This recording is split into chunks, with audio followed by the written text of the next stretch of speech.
Hey everybody, welcome back. Welcome back to Generation X Nation. Look at here. We're going to have to go through it. We're going to have to get through this Love in Huntsville. Love and Marriage Huntsville, I'm sorry. We're going to have to do a real quick review. This is a show that people love to hate or hate to love or whatever the case may be. I don't care one way or another. I enjoy the show. I personally don't think it's going to be on much longer. I hope that doesn't happen, but it could.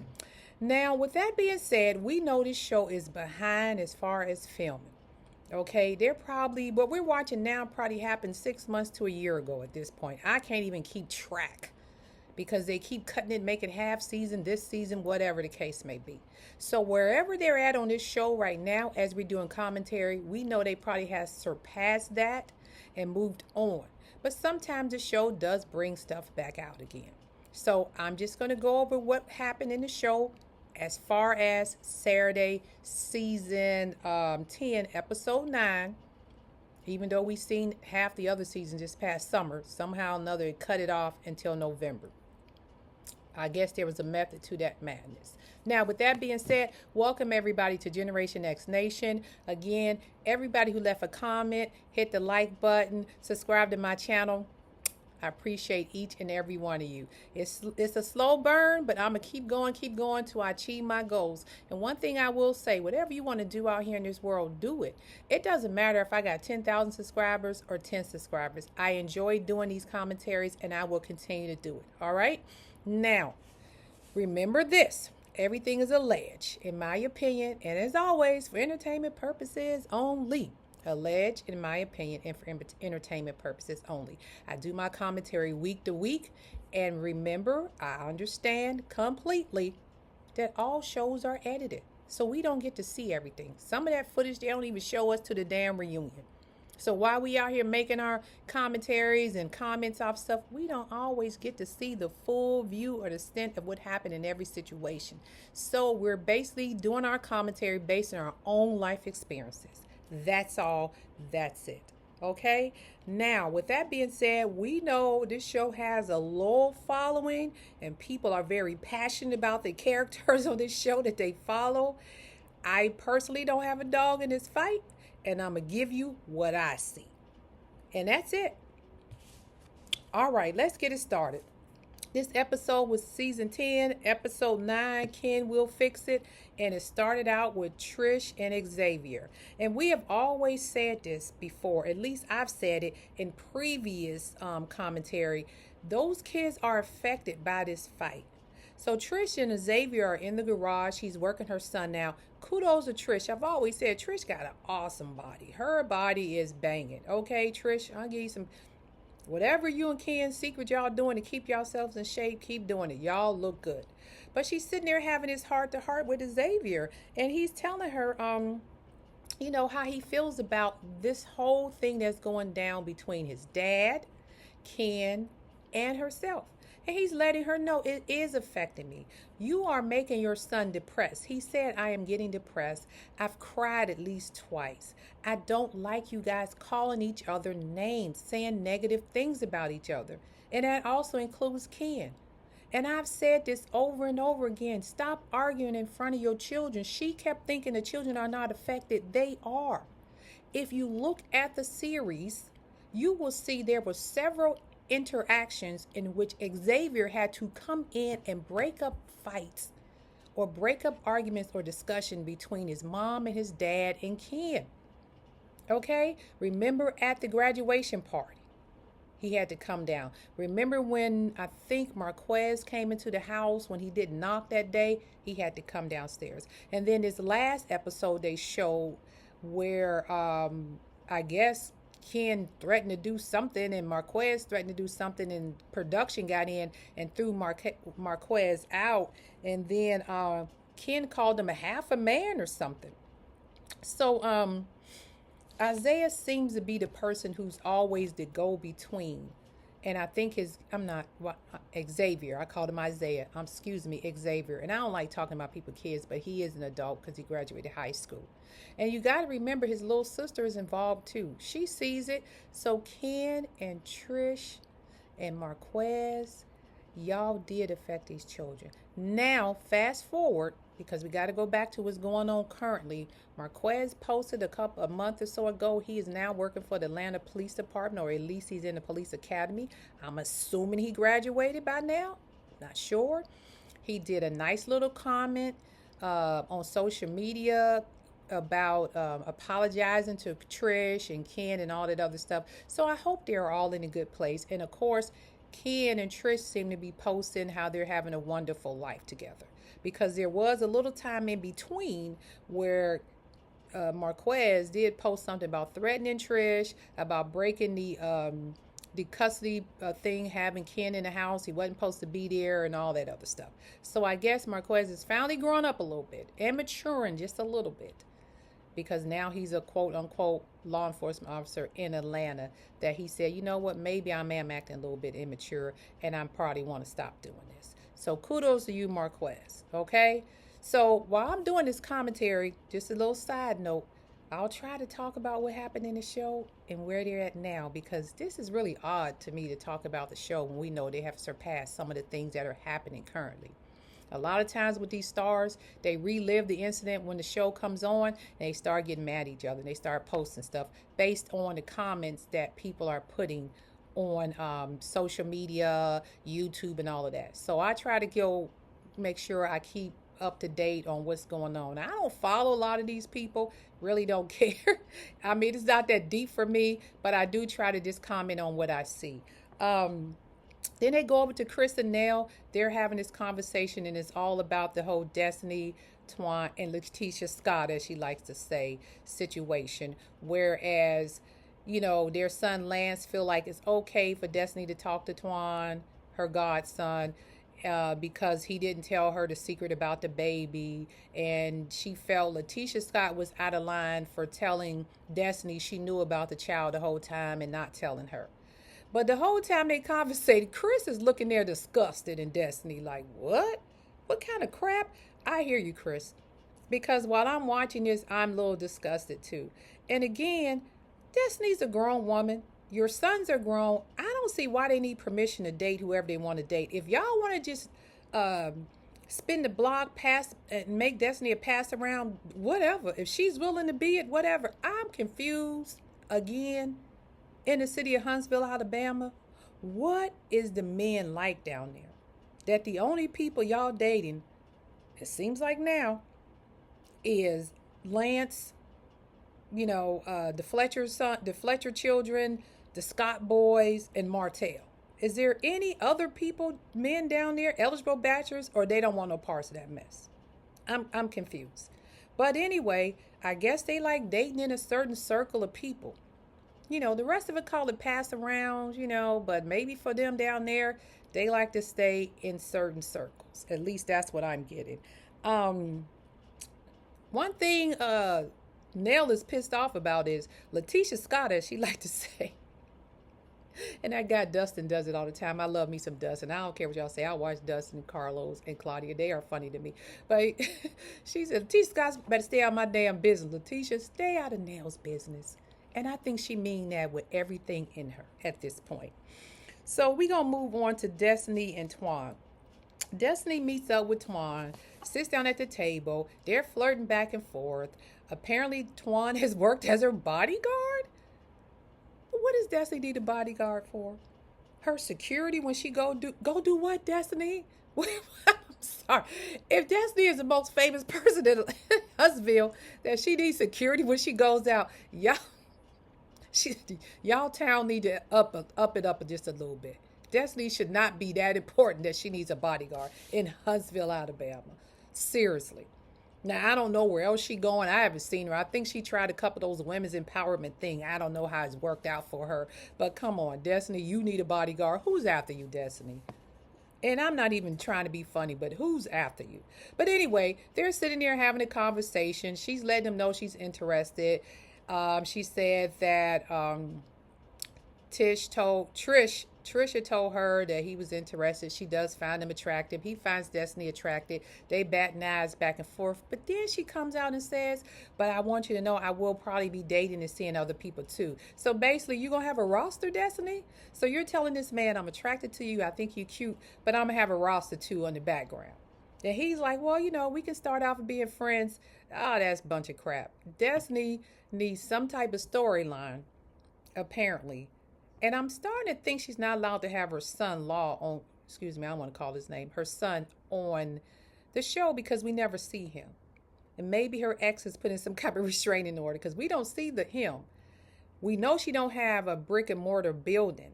So her whole time on the show, her storyline is just dating all these men. That's what you want to lead with, Destiny? Anyway, they talk about it, they laugh about it, they flirt about it, and at the end of the day, they decided we'll see what we can do and we'll work on this friendship. All right. So then we get back to I'm sorry, Nell and Chris. They're sitting there in the nursery or the daycare center, and lo and behold, Martell pops up. Martell just got to make a scene because he needs a check. So he got to make sure he gets in. He's only there for about 5 minutes, but just enough, I guess, to get his check. So he's talking about him and Marceau met up. They worked their differences out. They agree to not talk about each other's family or significant other. And then he said, everything seems cool and they seem to be okay. So Nell's like, well, that's great. And then Martell tries to be a little shady and says, well, what about you and Letitia? And Nell's like, Letitia Scott better keep my name out of her mouth and my family name out of her mouth. But what I did notice with Martell and Mel and Chris, Martell says, how's the investment property going? He said, well, I moved Ariane in investment property. Well, again, if you moved her in the investment property, there's no more investments, Martell. You can't make money off of it. So he said, no, it's not investment now, but it saves me money because I don't have to pay rent there. So Nell's like, oh, you was paying the rent over there? Yeah. Martell, really? Let me ask you this. You rather pay Ariane's rent, who's an able working body, instead of paying child support to your children. Now, you may be buying stuff behind the scenes for the kids, I don't know, and saying, hey, I do for them if they need something, but you're not sending a monthly check to the children. Your wife waived it. You could have said, no, I want to make sure I pay my part and send something to my kids. But you willing to pay her rent. Whatever money you paying her rent is, you should be sending over there to them kids you got. Well, cutting it in at least a fourth. Give one to your fourth to your baby mama and the other 3/4 to your ex-wife. But you want to pay her rent. And then you moving her in your investment property, which means you will not make any money off of. Just my opinion. That's all. So he's acting like that's a big old thing. Yeah, I'm paying her rent, this and that. I'm like, good Lord. I mean, I think Martell gets this some kind of kick out of a woman being codependent on him. He doesn't, and I think that's maybe where him and his ex-wife kind of had that disconnect, because Martell seems to want a person who's codependent on him. That way he can control them. Because if a person doesn't need you or codependent on you, then you can't control their every move. And I think that's what it is with Ariane. Now, moving forward, what I was trying to get to is, during this conversation, I said, I'm going to count how many times they say her name. They said her name 5 times. I don't know if they're getting money or she gets $100 every time they say her name, but he made sure Ariane's moving there. Nell said, oh, you're paying Ariane's rent? Chris said, oh, you talking about your girlfriend Ariane? And then there was 2 other times they said Ariane's name. And I said, well, they said her name 5 times. They're real comfortable saying it now. All right. But everybody decided, okay, we'll all get together. We'll have another, quote, game night. Not like that bootleg stuff Destiny did in that park, but, play cards or whatever. Because at first Martell says, are you talking about adult game night? Like something sexual or whatever? Martell, man, always in the gutter. And Chris like, no, we just going to play some cards. So that's what they decided to do. And on the way out the door, one last dig, Martell as usual. Hey, we good now, but if they say something about me, I may bring in side chick number 2. Martell, that wasn't cute. It really wasn't. But moving on, the last portion I really want to talk about is Trish and Dr. Francis. I had to look at my notes. Trish and Dr. Francis, I believe that was probably the best part of the show. And we're going to probably end with that. But Trish actually sitting down and talking to Dr. Francis about everything everybody has already said. And we're not therapists. I'm not a therapist. I'm not a psychologist. But it was well known just looking at Trish and her body language. She needed therapy. And I'm glad they used Dr. Francis and not that bootleg therapist, no disrespect, that Martell had, because she did not help him at all. He is still the same. Okay, tell me he in therapy. Martell either flirted with her or something, because she didn't hold him accountable for nothing. He needs to be over there and sitting on Dr. Francis' couch. Okay, so excuse me, I had to get that out. But Trish sitting there with Dr. Francis, admitting what most people already knew about her. You're still hurting and grieving. Your husband left you at a very vulnerable state. He was not there, your protector, your provider. He did not have your back when you were going through this. And maybe he just didn't know how to do it. I don't know. So Martez need to get up there in some therapy too and find out why he left his wife at such a vulnerable state. Knowing you're angry. And as Trish said, she's angry. She has an angry soul. She's just an angry person, and she's angry and tired. Everybody already been saying that. But I get it. You're not listening to people who are bloggers and YouTubers, because a lot of us don't have what do you call it? A license in therapy or a licensed psychologist. So I get it. But we all seen your body language. Ken even told you in the bedroom when y'all were having that conversation and y'all started going back and forth. I will give you credit, Trish. You tried to remain very calm about it. And I seen Ken snapping a little bit, going up, and then telling you need therapy. Ken, you need it too. Your anger level is not exactly pleasing. Okay? And then Trish was trying to stay there. Then finally Ken said, our conversations lead this. You need to get therapy, need to get help, because I'm tired of basically being your punching bag. Everything that has went wrong in your life, you're throwing it and deflecting it on me. And he is right. All the pain, the grieving, the hurt, everything that everybody has done wrong to Trish, she has threw it back on Ken, which makes Ken angry because he don't know how to take it or what to do with it or how to resolve it. And he has to give her therapy. This is what everybody has been saying. So kudos to you for finally saying it. Kudos to you for going in there and seeing Dr. Francis. But the one thing about Trish that throws me off is like when she's talking, she never kind of looks up and opens her eyes. They always like closed. And I don't know if it's the eyelashes or something, but I'm like, girl, open your eyes and look at the camera or look at the doctor. She don't look people in the face. She always looking down and talking, and she's mumbling. But in the confessionals, she seemed to talk a little better. And I know the confessionals are always filmed after the scenes. Maybe she realized that and spoke up more. So as she's in Dr. Francis' office, and even when she was talking to her son, she was still kind of mumbling, holding her head down, never, you know the cameras are in the room. You know the cameras are there because they're filming you for a reality show. And I don't see the emotion. I don't see you looking at the camera. I just don't. It's like you're holding so much in. She get to Dr. Francis' office. He's having somewhat of a breakthrough. I love the fact that she finally admitted everything, like I said, people were saying about her.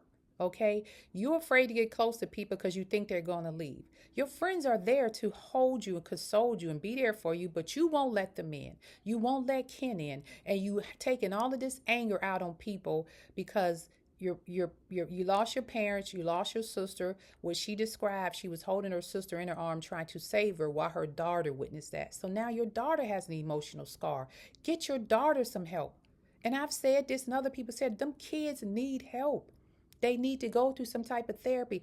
I did not know that her daughter was there. Zara was there when her sister passed away. Zara need to be in therapy, just right next to her brother. They need to talk about that. And hopefully Dr. Francis can help them too. I don't know. But that's a picture that's going to be in her mind forever. She's a young child. She's not going to forget that moment. Because she watched her auntie pass and she watched her mother be hurt. And she couldn't do anything as a child. That she had to have been scared. So anyway, He got a breakthrough through Trish. But Trish, being a strong person that she was, and I seen the same thing Dr. Francis seen it. I'm not a therapist. Again, everything on my, this is all alleged in my opinion. I'm like, she's still trying to be strong in here. Trish, when are you going to let down your guard? There was just barely a tear coming out your eye. You wouldn't let yourself cry. You wouldn't release the pain. Trish, you got to let it go, child. We all understand it's okay to cry. It's okay to be vulnerable. We all understand. And I'm not saying I want to see you scream, holler, and shout, but I just keep feeling you're just lighting it in. I won't let him see me cry on camera. You got to just open up. That doctor gave you very good advice. That's why he's good at what he do, and he has a degree and I don't. You got to let that out, Trish. You really do. We are rooting for you, and we're trying to like you a little more because you do come off pretty harsh. But we need to see a softer side of Trish.